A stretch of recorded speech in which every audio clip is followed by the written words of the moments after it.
Morning. Budget week. These aren't normal times. David Cameron's likened the financial challenge to wartime. But as with all budgets, there are really two big judgment calls. The first is the risk to the economy. Does the Chancellor tug too hard on the reins, or does he go for a reckless gallop? The second is about fairness. Who wins, who loses? He chooses where the burden falls. So it's the same as usual this year, except that it matters more than ever after a pandemic which has cost the Treasury £280 billion already, or, as the experts would call it, an awful lot of money. Dishy Rishi or Sunak the squeeze?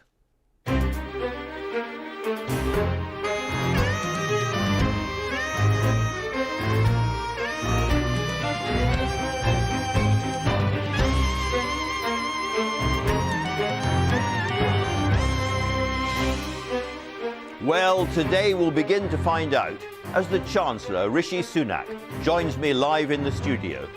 As does the Shadow Chancellor, Labour's Anneliese Dodds. Is she really bidding to outflank the Tories as the party of business?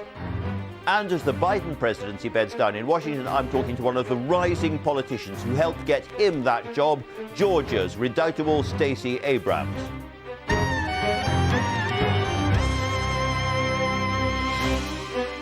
After an extraordinary week of drama in the Scottish Parliament, the news will be reviewed this morning by Nick Eardley of the BBC, who's been covering the Alex Salmond, Nicola Sturgeon Stussy, and by Stephanie Flanders, the former BBC economics editor, now with Bloomberg.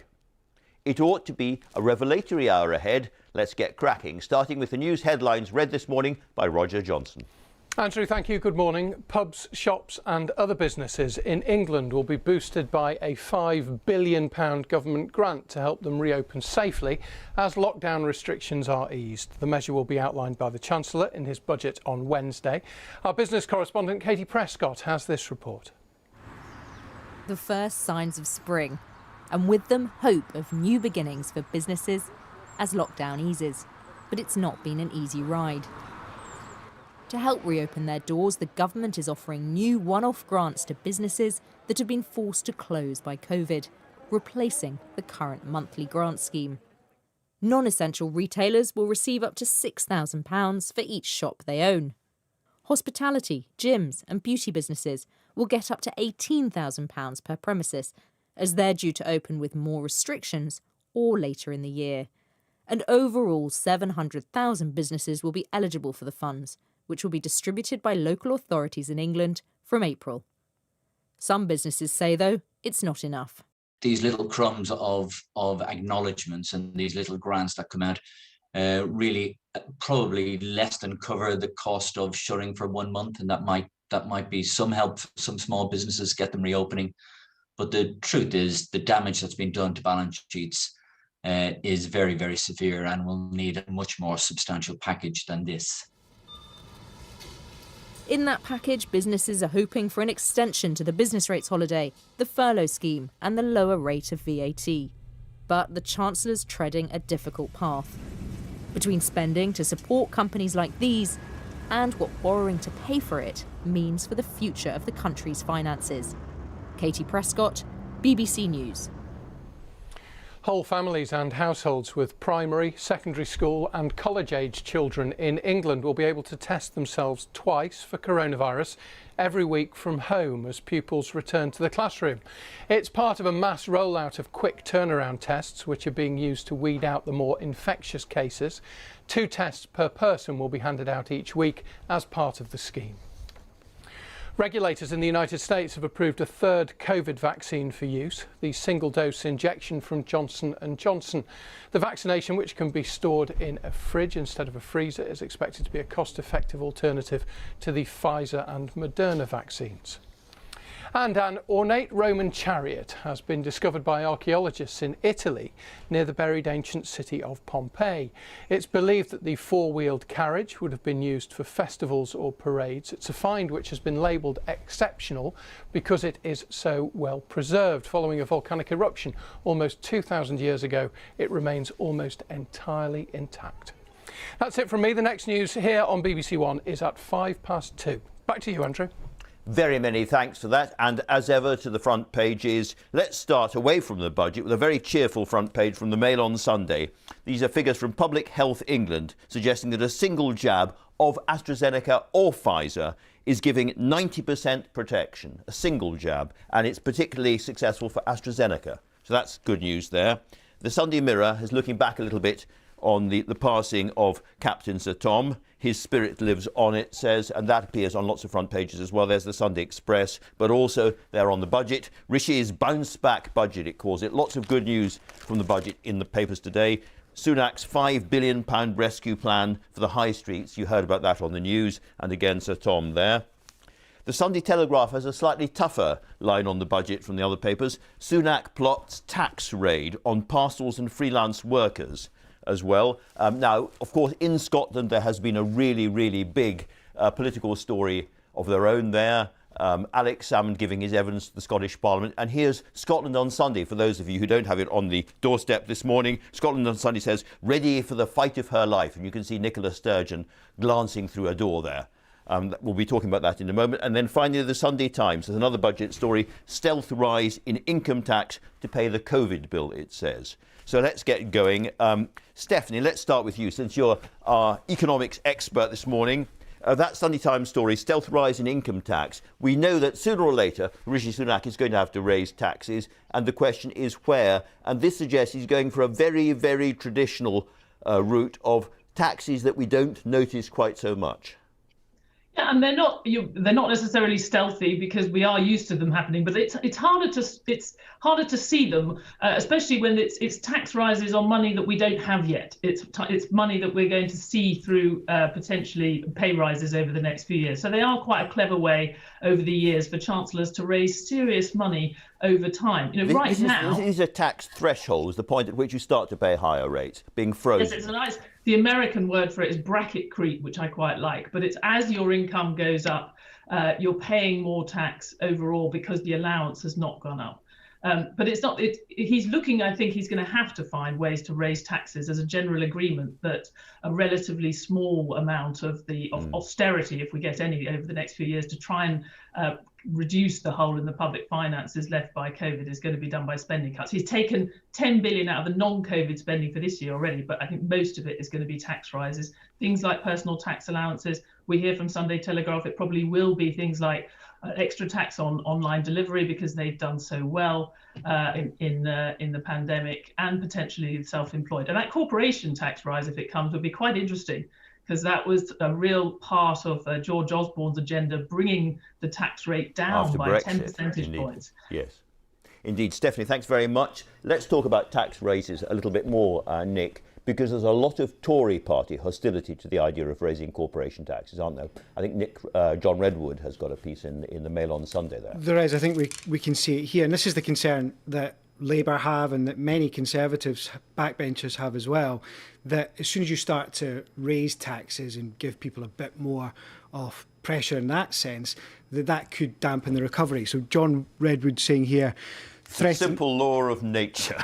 Yeah, threatening individuals and companies with tax rises would damage confidence just when we need it to recover. But I do think we're going to start to see the Chancellor spelling out how he wants to raise taxes, not necessarily in the immediate term, some of it might be, but also in the medium term as well, because he is absolutely adamant that he needs to sell to voters that he can keep the public finances in the right place. And of course, this is a dilemma for the Conservatives now, because post-Brexit, a lot of people assumed that this was going to become an ever more business-friendly country with lower and lower and lower rates of business taxes, particularly corporation tax. And now the COVID spending has put all of that into question. Absolutely. Corporation tax in the UK is the lowest in the G7 by some distance at the moment. I think that will start to change over the next few years. It has to. But the Americans are raising theirs at the moment, I notice as well. So it's not just us.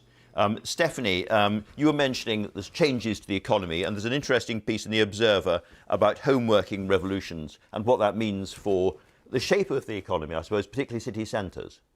Yes, it has in the business section, it has what the home working revolution means for our cities, and a poll suggesting that certainly more than half of office workers would want to work 50-50 at home and at work after the pandemic's over. And I think, this feeds into what are the long-term changes that are going to happen in our economy as a result of this, and how is this government, as well as trying to balance the books and support the economy right now, Rishi Sunak also has to show how you can square all that with the levelling up agenda that Boris Johnson's so keen on.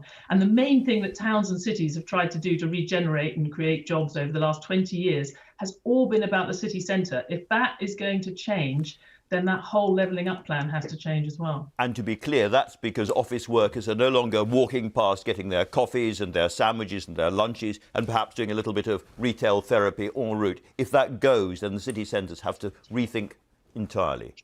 Yes, although cities, people have lost money betting against cities over the last 20 years. Cities have tended, yes. We've tended to want to be in cities or go to cities for entertainment and other things. So it could be that that's not going to be the big change. But if we do see that, it will do a lot of change. It will change the way we think about development across the country, make broadband investment that much more important, of course.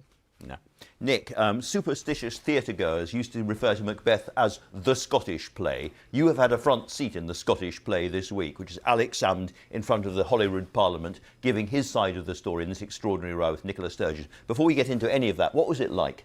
It was incredible to see the man who was First Minister of Scotland with Nicola Sturgeon by his side for 7 years, raising these huge questions about the way that she is governing the country. There was that extraordinary moment at the start when he said that Scotland's leadership had failed and it needed robust institutions to become independent. Now, he didn't say it explicitly, but he's essentially hinting that under Nicola Sturgeon, Scotland isn't ready to be independent. It's an extraordinary thing, given that he spent his entire life campaigning for independence. Of course, Nicola Sturgeon herself is up next week, Act 2. What does she have to prove? I think there's two key things over the next few days. Firstly, Nicola Sturgeon has to explain why she told Parliament a certain account of things that doesn't seem to be correct. That's where the accusation that she broke the ministerial code came from. It's extremely dangerous for her, because if that's found to be true, normally, in normal times, she would have to resign.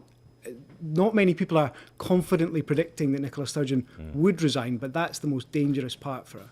Is it possible to say at this stage what this means for the SNP ahead of these really, really important Holyrood election campaigns coming up quite soon? The polls are still very good for the SNP, and there doesn't seem to be a huge amount of cut through before Friday, before Mr Salmond turned up. There is a really interesting poll, though, in the Sunday Mail in Scotland this morning, which suggests for the first time in some time that independence is 50-50. There was a 22 run of polls that suggested independence was on the front foot, was ahead of the union, and there's just a slight suggestion that maybe this is having an impact. Early days, we'll have to watch very, very carefully on that. Thanks very much. Coming back to other events, let's talk about the Mail on Sunday front page. A 90% protection there, it says, against COVID. And the interesting thing there is the AstraZeneca vaccine, which has been slightly under the shadow of the Pfizer vaccine, comes out very, very strongly. Yeah, it does. And, the UK government bet quite heavily on the AstraZeneca vaccine. We've got millions and millions of doses. It is potentially the way out of this for the UK. And we should get some of this official data in the next few days confirming what the Mail on Sunday says. But I think the view in government is certainly that these results are extremely encouraging and are a really good sign for the country. Good. Stephanie, of course, one of the big issues here is vaccine hesitancy. Almost all the papers have something about it. Something in the Sunday Times, I think you've chosen. And this is a really, really big issue as people go forward. There are quite a lot of people just simply refusing to have a vaccine, including NHS workers.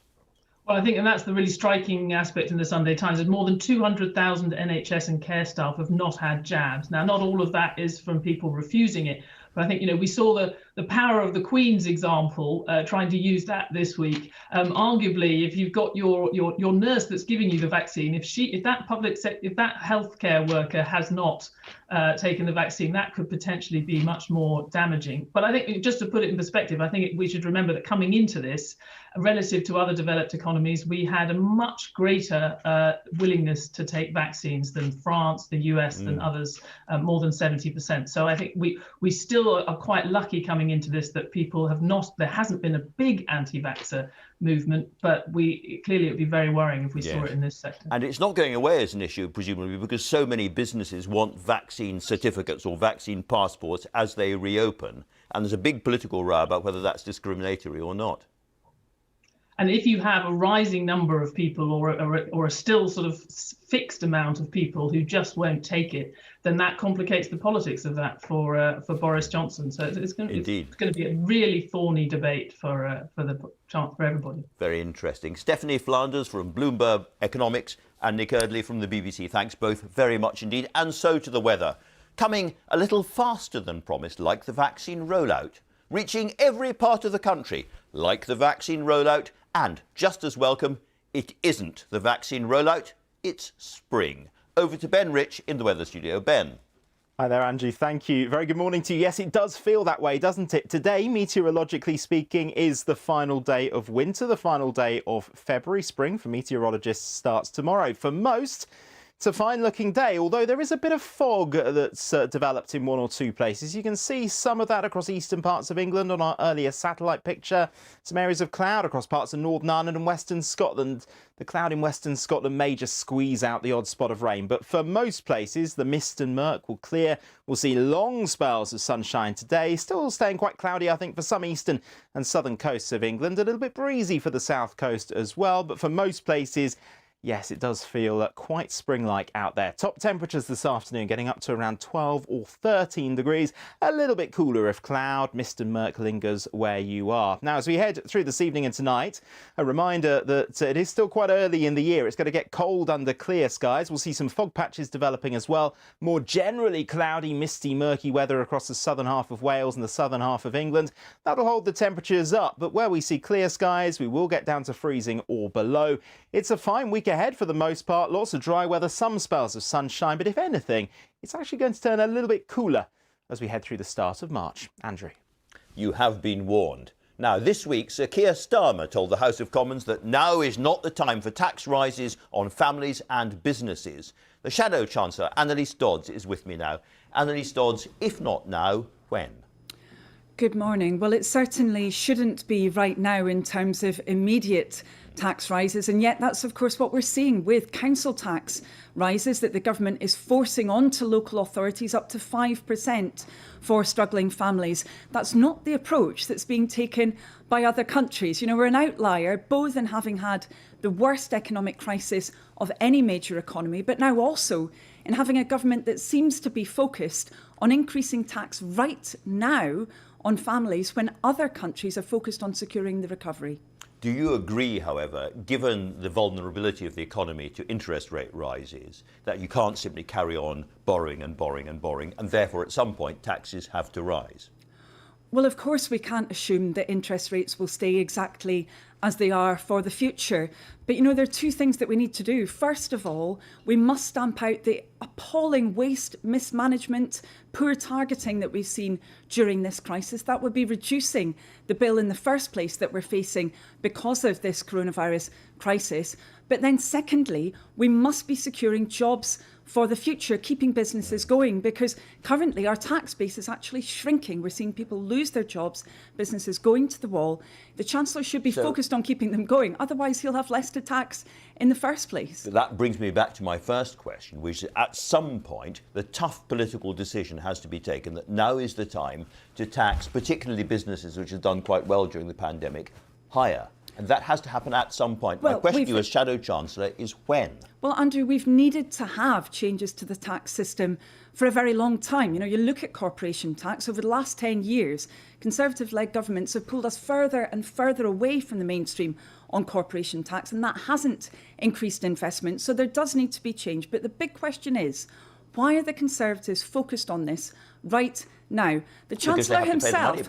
Well, no, sadly, that hasn't come from the Chancellor's mouth, though, when he's been talking apparently to his own MPs. In fact, to them, he said he wanted to push these tax changes through now so they would have been out of the way before the next general election so that he can cut taxes at that point. That's not being focused on our recovery.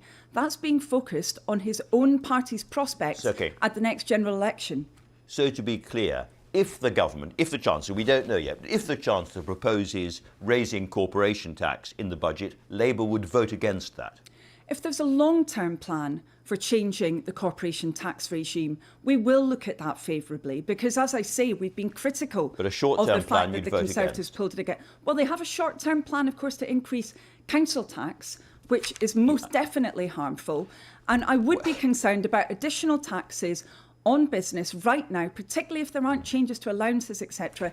This is currently really clamping down on business confidence, on confidence in our recovery, and it's not what any other country is doing right now. Yet our country's had the worst economic crisis of any major economy. Every time I mention corporation tax, you come back with council tax. And I wonder if the reason for that is that some of your colleagues are absolutely outraged about the idea that Labour could be voting against a rise in corporation tax. Ian Lavery, who was party chairman when you were part of the shadow team, says this.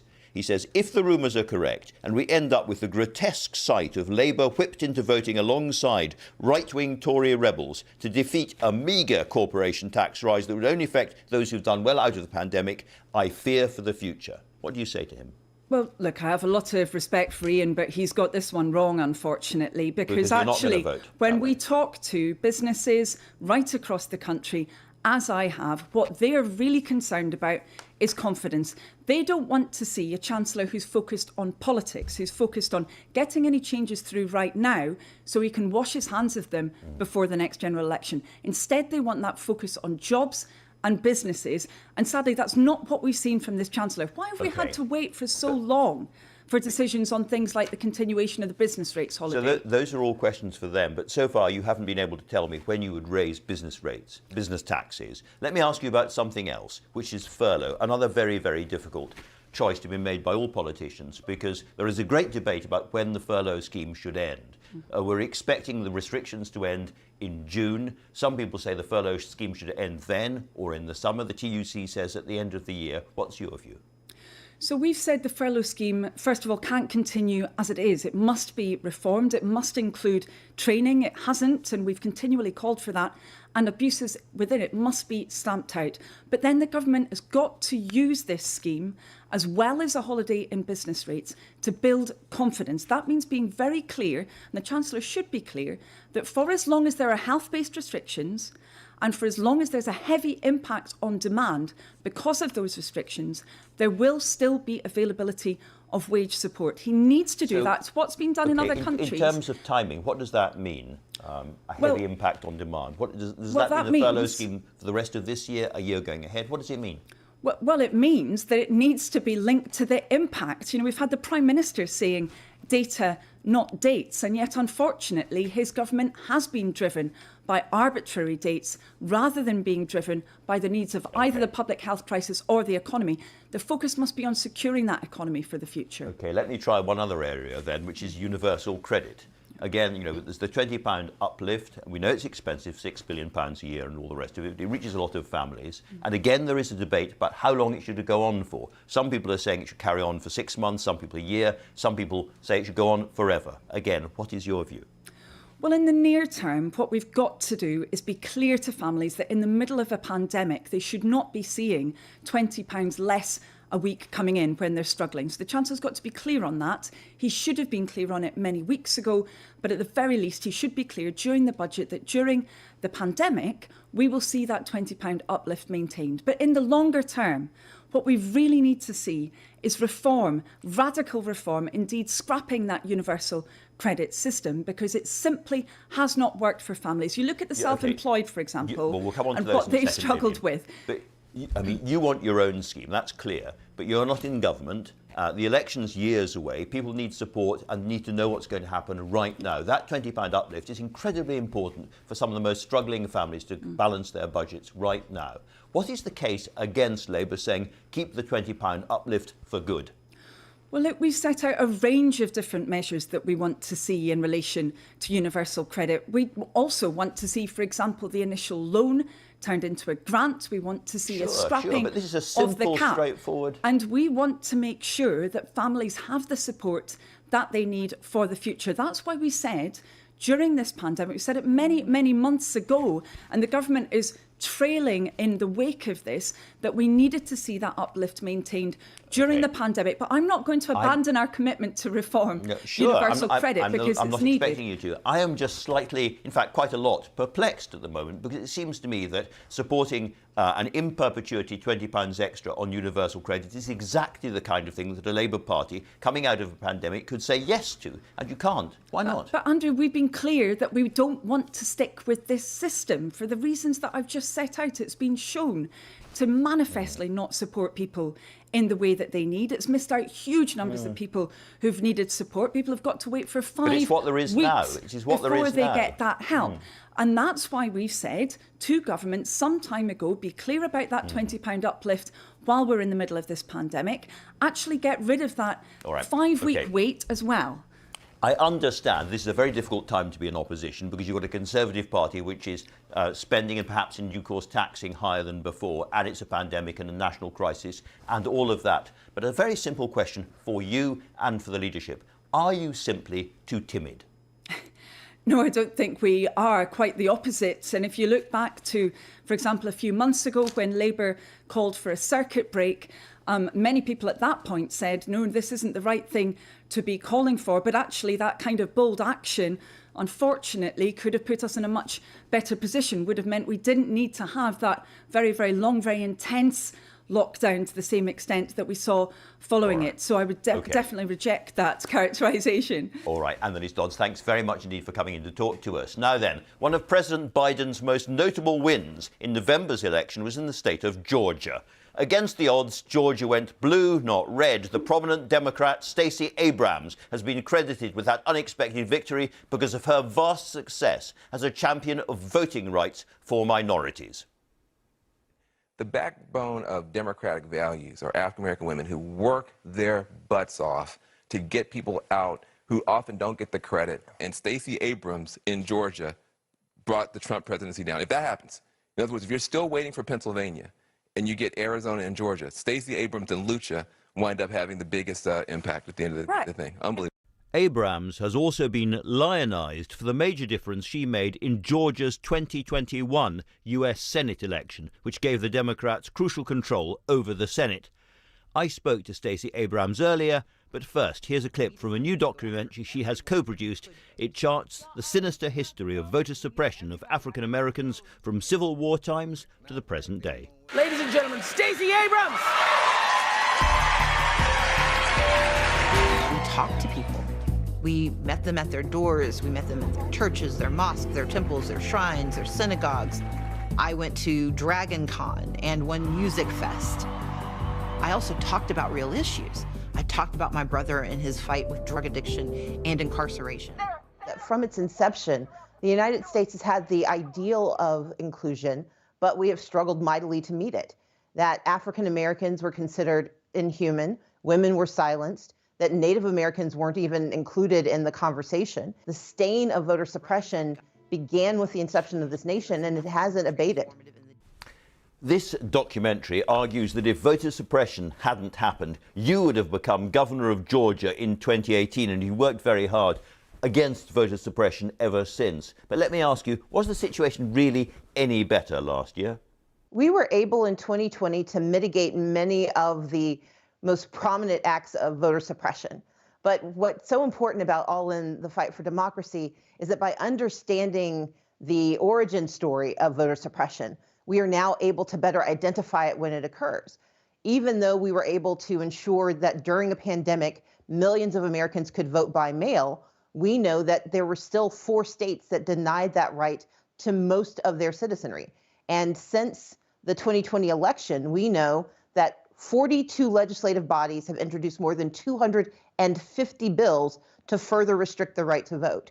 And so, yes, we had one good election where we saw more people who were able to turn out and participate, but voter suppression has not been defeated, and it's certainly not dead. You've been called the woman who brought down Donald Trump. And because of what happened in Georgia, you've been a hero to many Democrats ever since. Let me ask you, has Joe Biden actually spoken to you since then? I was very pleased to have a conversation with President Joe Biden.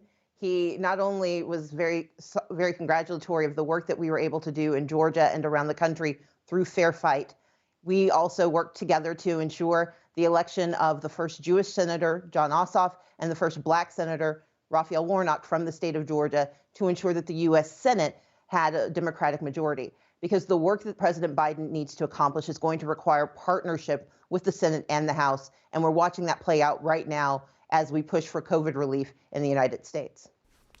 Now, Barack Obama said last week that as president, he would like to have delivered financial reparations to African Americans, but he'd been stopped by white folks. Do you think it's time for Joe Biden to try to deliver what Barack Obama didn't? I think that the Biden administration is currently focused on the immediacy of COVID relief and the long-term need for justice. We absolutely, as a nation, have to confront the need and the conversation of reparations, and I think that the Biden administration will do so. I think that having such a diverse cabinet, but also having such voluble members of our community who are going to continue to raise the issue of reparations is a good one. As a nation, we cannot move forward if we refuse to grapple not only with the acts of the past, but the consequences that continue to invade every decision that's being made, whether it's about Black wealth, Black health, or the future of our country. Through full participation, the conversation of reparations is an important one, and I share President Obama's belief that this is something we can do at the same time as we develop the rest of our national priorities. Do you think that political violence, such as we saw recently on Capitol Hill, is going to become a regular feature now of American political life? And do you fear for your own physical safety? I certainly have been the target of people's anger and ire, but my responsibility is to continue to do the work. And I think that's the most important piece. Terrorism, and that's what we saw an act of domestic terrorism, is designed to frighten people out of action, to force us to cower, to have us retreat from our beliefs and our values. And I won't do that, because my patriotism says that my responsibility is not necessarily to win an election myself. I'm not guaranteed victory, but I am responsible for making sure that I do everything in my power to access the right to vote for every American. So how did it feel for you personally when you saw Kamala Harris take the oath of office as vice president? It is a wonderful thing to see diversity in action. It is an extraordinary moment in American history when the vice president is a woman, is an African American, is Indian American, and is an example of the opportunities for so many more of us to aspire to higher office. Too often we are relegated to the corners or the shadows because people haven't seen it done before. And the election of Vice President Harris demonstrates once again that this is a nation where all of us should be able to imagine ourselves in the highest offices in the land and able to provide service to our fellow men and women and to be a part of the American story. Now, Donald Trump is still claiming that he won the election. Do you think that he's going to run again in 4 years' time? And if he does, what's the Democratic plan to stop him winning back the presidency? I spend absolutely no time trying to figure out what Donald Trump will do. And I can't tell what the other side will do if he decides to stand for office and make his way through their primary process. But I will be doing everything in my power to ensure that Joe Biden and the Democratic Party continue to move this nation forward by winning elections and by serving the people. Finally, how long before we see a female American president? And do you see yourself in the White House one day? Well, I believe that we will absolutely see a woman president, and I think it's going to be sooner than many expect, but not soon enough.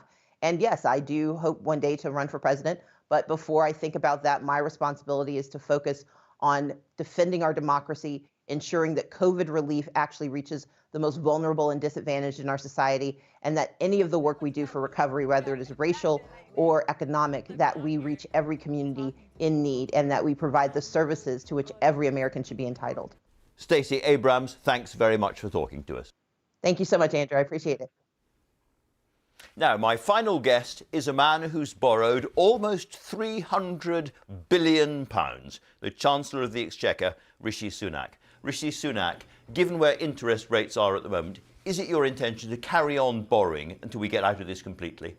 Good morning, Andrew. Well, my priority is to keep supporting British families, businesses and people through this crisis. I said at the beginning I would do whatever it took to do exactly that. and I remain committed to that. And you will see more borrow, of that in budget. Well, the right thing to do right now is to support the economy. But I also want to level with people about the challenges we face. Coronavirus has had an enormous shock both to our economy and our public finances. And I think it's right to be honest with people about that challenge and be clear about what our plan to address that is. If interest rates tick up by just 1 point, what's the cost to the Treasury? Well, you're right about the sensitivity of our debt now to interest rates. We've borrowed a lot, so there, of course, we're that much more sensitive to changes in those rates. They have been very low, but of course they can change in the same way that a household will think about their own mortgage. We have to think about those things as well. But it's also important to worry about these things for a couple of other reasons. If I think about how I've been able to respond in this crisis, I think generously and comprehensively, I was only able to do that because we came into it with strong public finances and a strong economy. I want to make sure that when the next crisis comes along, the person sitting in this chair can do what I've done, and we owe it to them to do that. But also want to deliver on the promises we made on strong public services. So in the round, I think strong public finances are important, and that's why I want to level with people about the challenges and address them. So this level of debt is economically perilous because we're vulnerable to higher interest rates, and it's the wrong thing generally. So when do you want to bring debt down? Well, perilous is a strong word, but I think the right thing to do right now is to keep supporting the economy, and you will see that in budget next week. And we said at the beginning of this, I said I wanted to do that, and we remain committed to it. We went big, we went early, and there's more to come, and people should feel reassured by that. And for example, today we're announcing £5 billion of grants of up to £18,000 for hospitality businesses like restaurants to help them reopen and restart. We're providing incentives of £3,000 for businesses to take on new apprentices. Yes. Those are the right types of things to be doing right now. But of course, over time, we want to make sure we have strong public finances, and that's what I want to be clear and level with people. Well, you may have heard in the news people from the hospitality industry saying this is rather meagre. In fact, it sounds like a bit. It's very hard to get our heads around what £1 billion or £5 billion really is. But for big businesses who've had a really big hit to their balance sheets, this is simply not enough, and you're going to have to do more.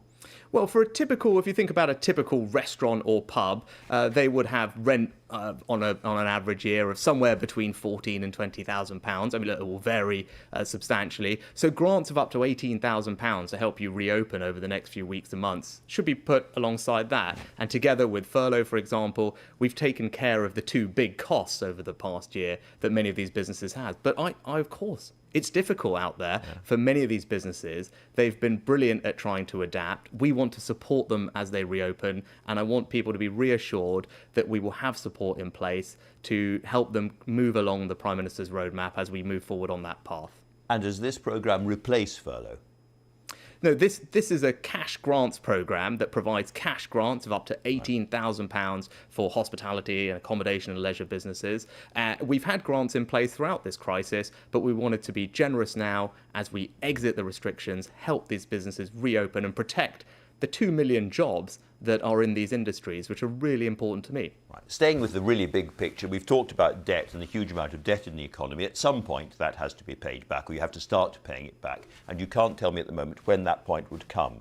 Can I ask you what you're going to do about the level of debt? What is your ambition? Where do you want debt to end up at the end of this Parliament, for instance? Well, I think given the scale of the shock that we've experienced, this isn't a problem that we're going to be able to fix overnight. It's going, of course, to take time. But I think the key thing is right now to keep supporting the economy as we have been, provide that reassurance to families, make sure that support is in place as we move through the roadmap, but also level with people about the challenges we face over time. And for the reasons that we talked about, whether it's building resilience for the next crisis, protecting ourselves against the possibility that interest rates might change, or indeed delivering strong public services, for all those reasons, we just make sure that we have a fair plan to address that. And at some point, that's going to require some tough decisions about tax.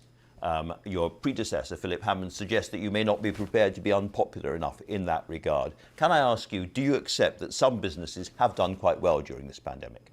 I mean, we've seen different fortunes for all different types of business. In general, it's been a very difficult time for very many businesses.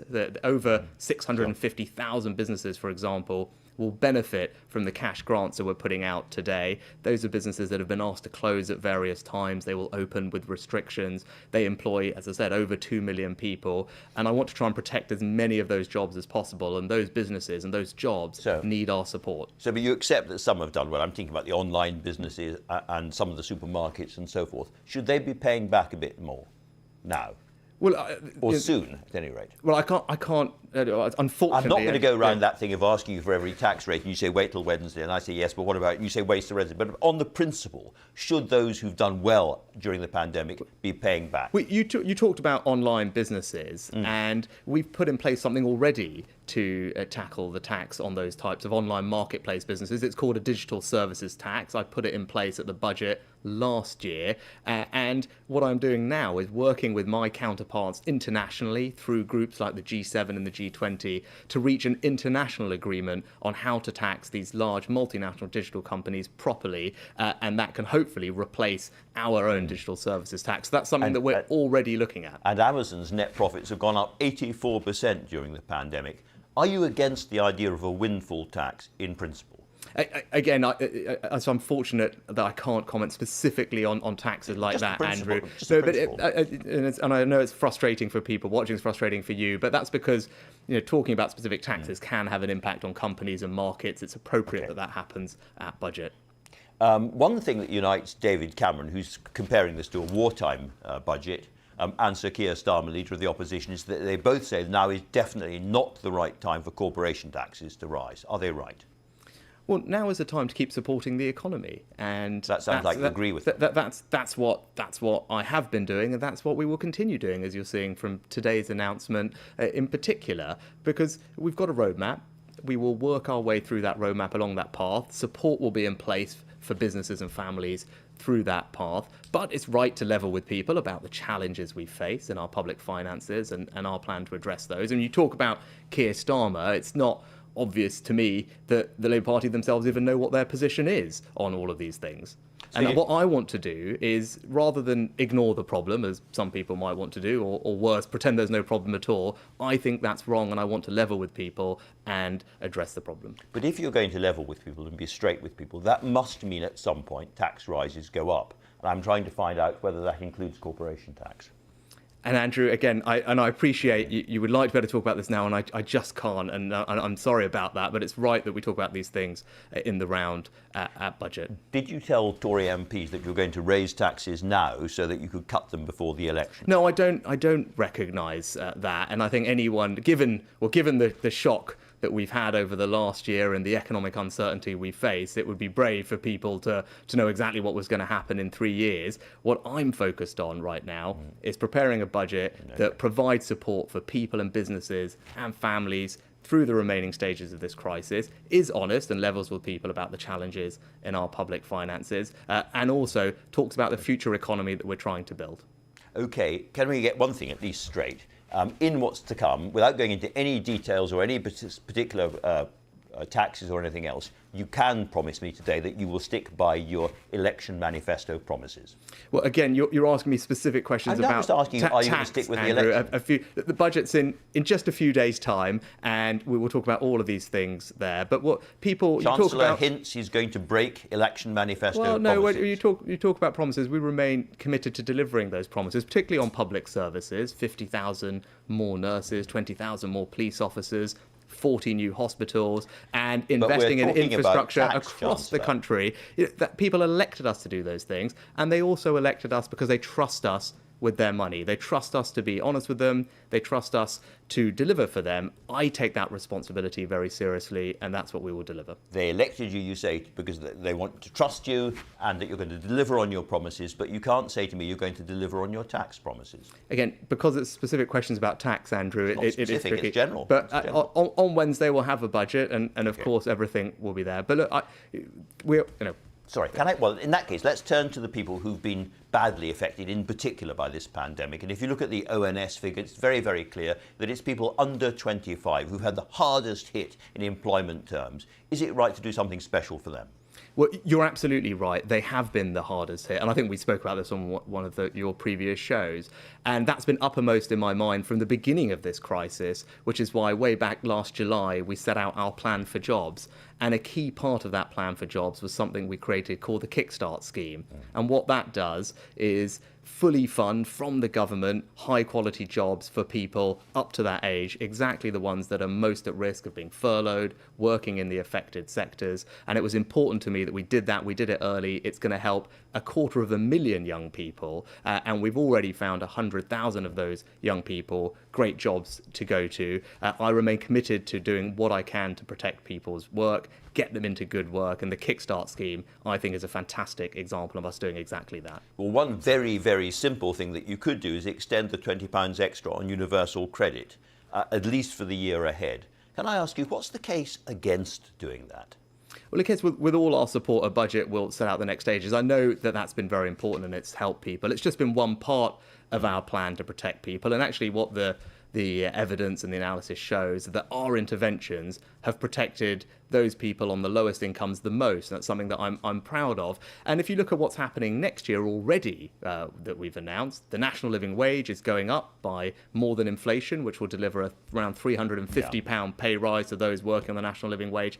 And we've invested £1 billion in something called local housing allowance, which will mean about 1.5 million vulnerable families will receive on average about £600 each to help them with rent payments. So we are still providing support to those who need our help. It's just that for an awful lot of families, around 6 million a month, this is what helps them cover the bills. It costs you about £6 billion, but it reaches an awful lot of people. And one of your MPs, Jake Berry, who's chair of the Northern Research Group, he says that to relinquish support now would cause long-term damage to large parts of the North and weaken our recovery.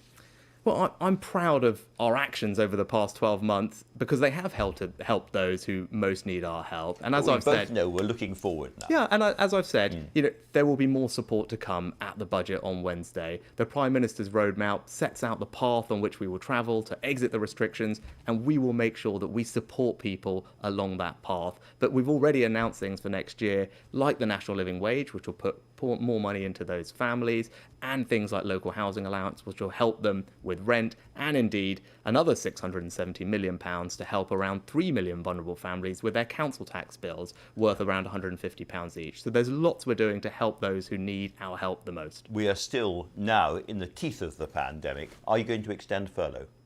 Again, we've already extended it through to the end of April to have provided people that degree of certainty. We did that a while ago, and the budget on Wednesday will set out the next stages of our response. But we are proud of what furlough has achieved over the past 12 months. Restrictions carry on till June. It's protected around 9 or 10 million jobs. It's helped 1 million companies. And it's one of the reasons that our unemployment rate now is lower than countries like France or Italy or Spain or even the US or Canada, because jobs and protecting people's jobs remains our highest economic priority. One of the big controversies recently has been about the self-employed, 1.8 million people who haven't had full support. And there does seem to be something slightly strange about the rules. If I am getting 50% of my income from self-employment, then I get £7,500 of support from you. If it's 49.99%, I get nothing. And that just seems very odd.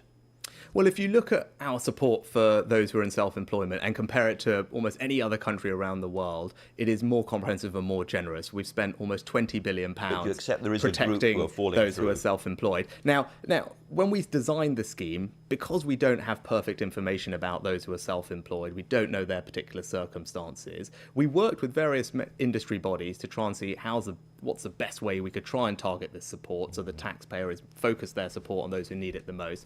And actually a settled agreement amongst the people we spoke with was that our grants should go to those people who are predominantly self-employed, who make most of their income from self-employment. And actually people suggested a much higher threshold of 60% or 2/3. So actually the threshold we went with, saying that you have to make the majority of your income from self-employment, is actually more generous than what many people were telling us to do. The average self-employment income, I think it's worth bearing this in mind, of those 1.5 million people who are not majority self-employed, the average self-employment income they make, we know from the figures, is somewhere between £2,000 or £3,000. Right. And obviously at that level, there are lots of other things that we've done that will also help those people. Well, let's just address the elephant in the room, the pandemic itself, because there is evidence from various regions in England that case numbers are starting to rise again. 1 in 5 places in England, case numbers are starting to rise again. Now, we are in a lockdown, we've got the vaccine rollout roaring ahead, and therefore there's a slight puzzle. Is it possible, just as it was back in Christmas when we were talking about the Kent situation, that there are new variants starting to spread around the country? Well, that's not what I've seen in any of the data. It's important that we keep following all the rules. We're making fantastic progress. And the Prime Minister set out a roadmap, which I think rightly, as he said, is we hopefully cautious but irreversible. Yeah. And we can take enormous confidence from the vaccine rollout. And it's yet there is this slightly strange thing in the figures. If it's not a new variant, then presumably it's because people are ignoring government instructions. Well, I think it's important that we follow the rules, and we've got a set of rules for a reason. We want to suppress the spread of this virus whilst we roll out our vaccine, which is going fantastically well. We also have very good early data that the vaccines are working, that they're effective, which can give us confidence in the roadmap that the Prime Minister set out. And with regard to variants, we always have to keep a watchful eye on all of those. And between our world-leading genomic sequencing, the surge testing, the contact tracing, and just the low level of the virus, those are all things that will help us keep an eye on that. But you've got no evidence of more variants circulating in the country at the moment? No. OK.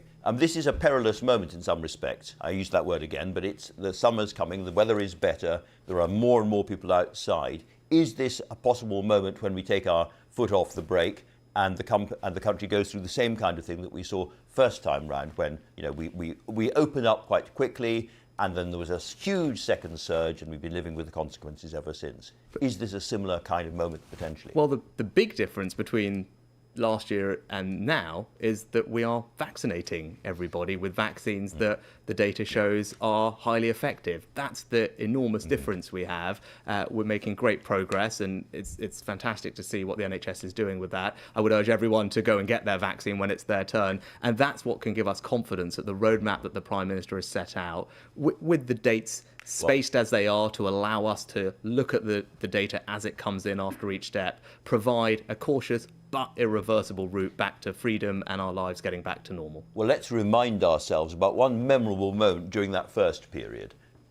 There are no masks here. This is you moonlighting. And Jonathan Van Tam said this week about this. He said, when you put people together to eat and socialise over a meal, over a table, as we all like to do, and maybe a little drink is also consumed at the same time, and the volume goes up, of course it is likely there is some transmission. Was that a mistake? And are you going to do the same this summer? Well, the hospitality industry, if you're asking, is it a mistake to open the hospitality industry? Because of what happened to transmission? Well, the hospitality industry, well, first of all, lots of things we do cause transmission, right? And we have to balance all of these things. And those are difficult decisions that we all have to make, whether it's what's the right time to bring our children back to school, reopen businesses. And I'm talking very specifically about eat out to help out. And I'm asking you whether you now think, with hindsight, that was a mistake. No, because the decision that we made was to try and do our best to protect the over 2 million people that work in that industry. And you talked about young people before and the tragedy that this crisis has caused for their employment prospects. Young people disproportionately work in that industry, as do women, as do those who are on lower incomes. So as a matter of social justice, trying to protect those jobs, I believe, is incredibly important. And that's why, for example, today, our grants of up to £18,000 for those types of businesses will also help protect those kinds of jobs. Will you do it again? No, I'm not going to talk about future policy. But I think what we saw from last time around is that as restrictions are lifted, consumers do come back, consumer spending does rise. But I also want to make sure that businesses can play their part in the recovery, and we want to make sure that business investment also recovers strongly. That would be something that will help drive our recovery, and we'll look at all of those things together. One thing that an awful lot of businesses say would help a lot is some kind of vaccine certificate or so-called vaccine passport. What's your own view of that? Well, there are complicated ethical, practical issues with this, which is why. I'd like you to explain those, because ministers have lots of different views about it.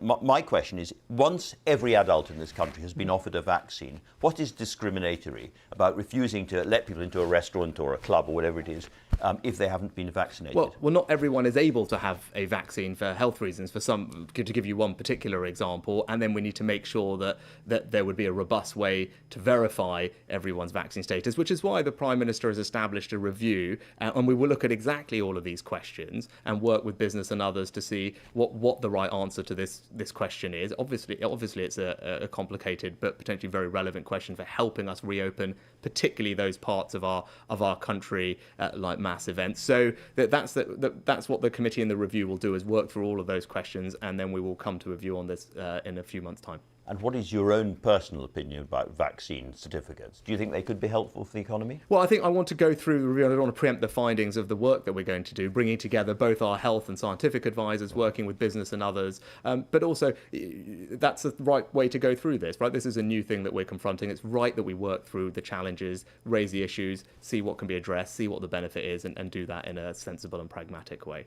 You mentioned vaccines just now, and there seems to be evidence that it's moving ahead even faster than we thought. It's been very, very successful. Do you think there's a possibility we could ease the restrictions a little earlier than we thought as a result? No, that's not what the Prime Minister has said. These are the earliest dates by which things can happen. But I think you're right that we should take comfort and confidence from the fact that the rollout is going well, that the data that's coming back about the vaccine's effectiveness is also coming back strongly, and hopefully this is a cautious but irreversible one-way ticket to getting our lives slowly back to normal. That's what we all want to see, but it's right that for now we follow the rules, we go and get our vaccine when we're asked, and hopefully we can make progress. You used the word irreversible just now. As we sit here now, can you envisage us ever going back into another full lockdown? Well, look, as we've said, look, we can't make guarantees, but we're trying to do everything we can and be as cautious and careful as we can so that it is irreversible. I'd like to turn to Brexit now, if we could. Back in 2016, when you were a leading advocate of the Vote Leave campaign, you said this. You said nationally, only 5% of businesses export to the EU, yet all businesses are stifled by excessive EU red tape. Now, we've covered some of the stories about that 5% on this programme over the weeks. Are they simply collateral damage? No, all businesses are important to us, and particularly important to me, and that's why we've put lots of support in place for those businesses to help them prepare for the changes that come from leaving the EU, which we're always clear about. There would be changes. So most recently, for example, providing vouchers for small traders to help them get the skills that they need and learn the new It's clearly not enough, because so many businesses are on the edge of going under or have gone under. We're hearing it all around the country from different kind of businesses which simply can't cope with the new red tape and the new obstructions to trade across that border. Well, if you look at trade flows, actually, they are relatively similar to where one might expect. And I think that's because of the enormous work we've done supporting traders, whether something called the Trader Support Service in Northern Ireland, which we've spent over £200 million on, for example, the new vouchers for small traders elsewhere, infrastructure investments at ports and borders. But you talk about Brexit and the change. I look forward. And what I see are the opportunities we have as a country to do things differently, to be entrepreneurial, to be innovative. We've seen that with the vaccine success. We can see it in industries like fintech, financial technology, where we've just announced a new scale-up visa. So the post-Brexit future economy that I can see is one that fills me with enormous confidence and optimism. Let's talk about the city very briefly. That's where you come from. Now, they lost, of course, their prime position to Amsterdam in terms of European equities. And a lot of people in the city are looking to you for help and direction about where next. What do you say to them? Well, first of all, it's an industry that is very important to me. It's important to the economy. It employs 1 million people. It's not just something that's based in London. And it's something that we should be enormously proud of, because it's something that we're world class at. Now, but it's been cut out of lots of aspects of European life. Now, with regard to Europe, of course, we live in a competitive world. Other people are always going to try and look after their interests. What we need to focus on is making sure we're doing everything we can to support the competitiveness of that industry, which is why back in November, I set out a series of initiatives that would ensure that we remain a dynamic, competitive place to do business, whether that's in fintech, whether that's in listings for new IPOs, or green finance. Final philosophical question. The pandemic's roared for about a year. It's going to be at least a year before the recovery is properly in place. So we're talking about the autumn of next year. If you're sitting in the autumn of next year, do you want to see the size of the British state start to come down so it's less big than it was at the beginning of the election, at the beginning of the Parliament? Well, I mean, looking back before we look forward, Andrew, when I said a year ago, I said I would do whatever it takes to support the British people, families and businesses through this crisis.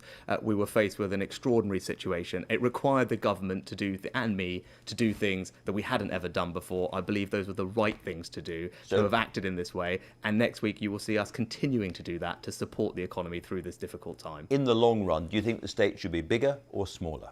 I think the state right now needs to do what the state needs to do, which is protect people and families and businesses as we go through this crisis. That's my focus, but also to level with people about the challenges we face and be honest and fair about our plans to address them. That's what you'll see on Wednesday. All right, we'll look forward to it, Chancellor. Thanks very much indeed for talking to us. And thanks to all of my guests. And thanks, of course, to you for watching. Until next week, goodbye.